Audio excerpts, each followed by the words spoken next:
Perkenalkan kami dari kelompok 4 yang terdiri dari saya, Devi Fitriaryani. Nanti ada rekan saya, Ade Kurniawan. Ada Dea Azara. Ada Ahmad Fuad Tohari. Dan yang terakhir ada Marina Selvi. Pada kesempatan ini kami akan menjelaskan mengenai sistem informasi manajemen. Untuk itu, tonton terus video ini. Kita mulai dari sekarang. Yang pertama ada pengertian sistem informasi manajemen. Nah, sistem itu suatu susunan yang teratur dari kegiatan-kegiatan yang saling berkaitan dan susunan prosedur yang saling berhubungan yang melaksanakan dan mempermudah kegiatan utama organisasi atau institusi. Nah, informasi yaitu data yang telah diproses atau diolah sehingga memiliki arti atau manfaat yang berguna. Dan data yaitu fakta-fakta, angka-angka, atau statistik-statistik yang daripadanya dapat menghasilkan kesimpulan. Yang kedua, pengertian manajemen. Sebagai proses, manajemen adalah kegiatan yang dilakukan untuk menyelesaikan suatu pekerjaan secara bersama-sama atau melibatkan orang lain demi mencapai tujuan yang sama. Tujuan mempelajari sistem informasi manajemen yaitu memandang bahwa nilai dan informasi amatlah berharga. Oleh karena itu harus dikelola dengan baik. Sebagai seorang wirausaha, staf manajemen atau terlebih sebagai manajer harus dapat menghargai dan mampu mengelola informasi baik kemajuan perusahaan atau usahanya. Halo, selamat malam. Nama saya Ahmad Fuad Tohari. Di sini saya akan melanjutkan penjelasan dari teman saya mengenai sistem informasi manajemen. Langsung saja yang kelima, mengenai sumber daya. Sumber daya fisik akan dikelola setelah diperoleh agar saat diperlukan sumber daya tersebut siap digunakan secara maksimal. Bila perlu diganti sebelum sumber daya tersebut menjadi tidak efisien atau usang. Contoh penggantian sumber daya, upgrade mesin, rekrutmen pegawai baru, dan sebagainya. Tugas manajer meliputi pengelolaan sumber daya fisik dan mencakup pengelolaan sumber daya konseptual. Yang keenam, mendapatkan data mentah lalu mengolahnya sehingga menghasilkan informasi yang berguna. Lalu setelah itu memanfaatkan secara efektif untuk mengambil keputusan dan jika perlu mengganti informasi yang usang. Seluruh kegiatan tersebut memperoleh informasi menggunakan seefektif mungkin dan membuangnya di saat yang tepat, disebut manajemen informasi. Yang ketujuh, alasan perlu diberikan perhatian pada manajemen informasi. Poin pertama, kompleksitas kegiatan bisnis meningkat, pengaruh ekonomi internasional, persaingan dunia, kompleksitas teknologi semakin meningkat, batas-batas waktu yang singkat, kendala-kendala sosial. Yang poin kedua, kemampuan komputer semakin baik, pemakai semakin tahu bagaimana menggunakan komputer untuk membantu pekerjaannya. Yang ke-8, keahlian manajer dan sistem seorang manajer yang berhasil harus memiliki banyak keahlian. Tetapi ada dua kemungkinan mendasar: keahlian komunikasi dan pemecahan masalah manajer dan sistem. Ya, sekian penjelasan dari saya. Selanjutnya akan dijelaskan oleh teman saya. Saya Devi Fitriaryani. Saya akan melanjutkan penjelasan mengenai sistem informasi manajemen. Untuk Kek 9 ada manajer dan sistem. Yang ke-10 ada sistem sampai alarm mekanisme kontrol, lingkaran umpan balik, dan tujuan disebut sistem lingkaran terbuka. Untuk yang ke-11 sistem terbuka dan sistem tertutup, sistem yang dihubungkan dengan lingkungannya melalui arus sumber daya. Sedangkan sistem yang tidak dihubungkan dengan lingkungannya adalah sistem tertutup atau closed system. Yang ke-12 ada hierarki sistem. Yang ke-13 suatu pandangan sistem. Yang ke-14 ada evolusi sistem informasi berbasis komputer. Fokus awal pada data, bagaimana mendapatkan data.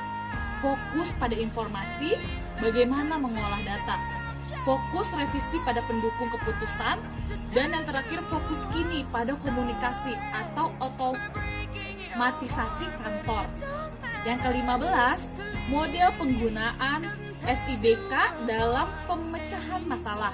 Dan yang terakhir, para spesialisasi informasi atau pihak yang terkait mengenai sistem informasi manajemen.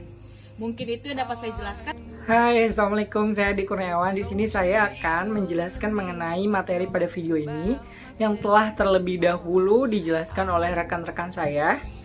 Untuk selanjutnya yaitu faktor yang mendorong kemajuan atau menuju end user computing. Yang pertama yaitu adalah meningkatnya pengetahuan atas komputer atau knowledge. Yang kedua adanya time process. Yang ketiga yaitu adanya teknologi perangkat keras atau teknologi hardware. Yang keempat adanya teknologi software atau peningkatan teknologi software. Terus selanjutnya itu mengenai siklus kehidupan sistem atau sistem life cycle yang biasa disingkat SLC. Yang selanjutnya adanya mengelola SIBK. Ini peran manajer dan spesialis informasi selama siklus kehidupan sistem. Untuk ringkasan definisinya, di sini yang pertama ada sistem informasi manajemen, yang kedua adanya sumber daya fisik dan konseptual, yang ketiganya ada tingkat keahlian dan pengetahuan manajemen. Yang selanjutnya adanya sistem terbuka dan tertutup, adanya pandangan manajer terhadap sistem atau system view, adanya evaluasi SIBK, tingkat para spesialis informasi dan kecenderungan, end user computing atau EUC, adanya peran spesialis informasi di masa kini terhadap EUC, adanya siklus hidup sistem atau sistem life cycle yang biasa disingkat SLC, dan adanya mengelola SIBK.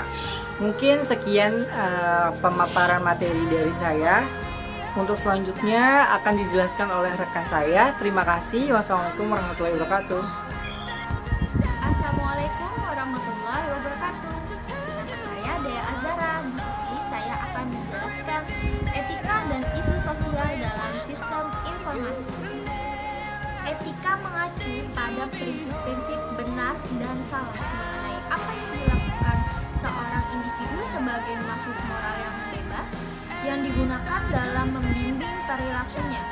Sistem informasi menimbulkan pertanyaan-pertanyaan etika baru, baik secara individu maupun masyarakat, karena menciptakan peluang dalam melakukan perubahan sosial dan sekaligus mengancam eksistensi distribusi kekuasaan, uang, hak, dan kewajiban.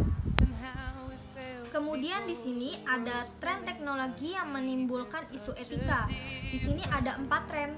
Yang pertama, kecepatan komputasi berlipat 2 kali lipat di setiap 18 bulan. Jadi dampaknya semakin banyak nih perusahaan yang bergantung pada sistem komputer dalam menjalankan kegiatan utamanya. Yang kedua, biaya penyimpanan data menurun dengan cepat. Jadi dampaknya itu perusahaan dapat dengan mudah memelihara secara terperinci masing-masing database-nya. Yang ketiga, kemajuan analisis data.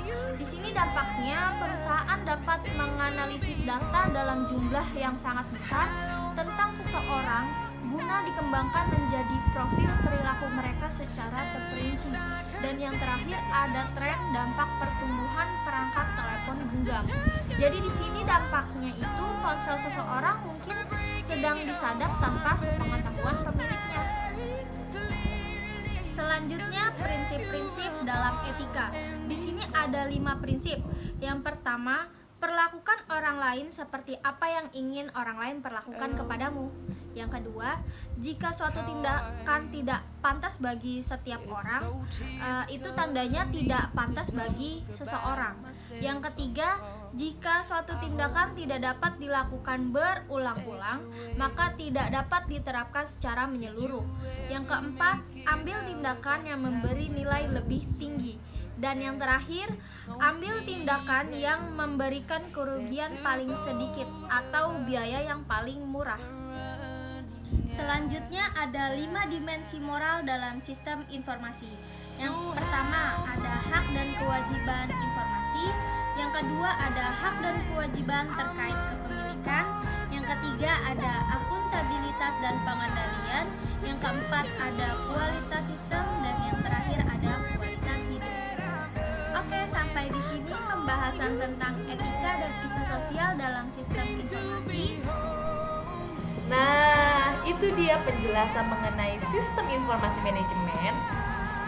Semoga dengan penjelasan tersebut dapat bermanfaat bagi kita semua serta menambah ilmu dan wawasan. Cukup sekian dari kelompok kami. Mohon maaf jika terjadi kesalahan kata. Kami akhiri dengan wassalamualaikum warahmatullahi wabarakatuh. See you, bye-bye.